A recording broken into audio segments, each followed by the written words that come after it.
Hello, Trinity family. This is Pastor Dewar, and this is your Theology in 3. Today, I would like to talk with you about something that I brought back with me from Israel.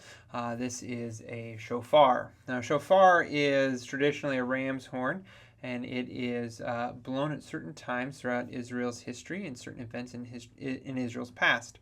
Now, these are everywhere in the Old City. You can buy them at pretty much any shop. But this is interesting because a lot of times we see they blew a trumpet or they blew a horn, and we're not quite sure what they're talking about. This is what they're talking about. Now, in the biblical story, there are 3 reasons why they might blow a trumpet. One was to invite the people of God into a conversation with Him. So they'd come and assemble before maybe the tabernacle or the temple to hear what God or His prophet had to say.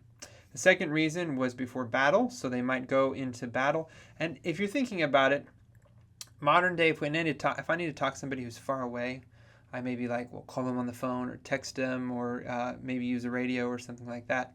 In the ancient world, they didn't have that technology. The technology they did have was this, the shofar. So if you are commanding a group of people into battle, you need something loud that's going to carry across the whole battlefield that people are going to be able to hear.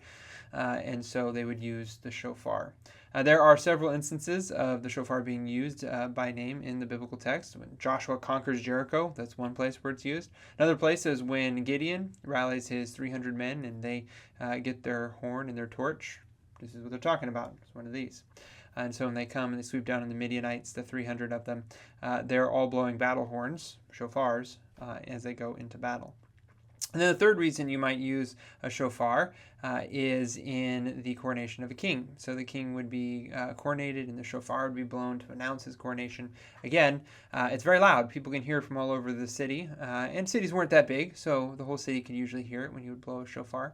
And so these are the 3 main reasons that they would use the shofar. Now there's one additional use, and that is very explicitly in the Feast of Trumpets. Now the Feast of Trumpets, Leviticus 23 doesn't say much about it, but there's the blowing of trumpets involved and then a Sabbath day rest and an offering that is offered. Later observance of it, after Jesus, after the destruction of the temple, they made this the beginning of the year. They called it Rosh Hashanah, the head of the year.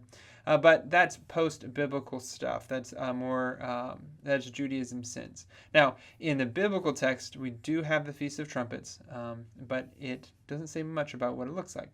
So we see here, this is important, that the horn is used to gather people to come into worship, the worship of God, and it is used in the worship of God as a musical instrument, usually to announce that the worship has begun, that God is present amongst His people, the offering is taking place, and this is always important, that the people of God know when their Lord is present and when they are worshiping Him, and this is the instrument that is chosen to do this. Now, what's very interesting about these is this is pretty cheap, right? Like if they make the silver trumpets, which they also use in the Feast of Trumpets, those are expensive. Those are pieces of art that are used by the temple proper, but they still also use this, which any guy with a herd of sheep could have.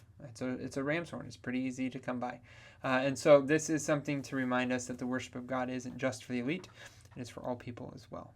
So I bring this back just so that you can see what it looks like. I would blow it for you, but either I would be successful and the audio would sound terrible, or it'd be unsuccessful and it'd sound like a dying muskrat. So I won't try that here on the video today, but this is what a shofar is. And so when you're reading the biblical text and you see a horn, this is what I'm encouraging you to picture.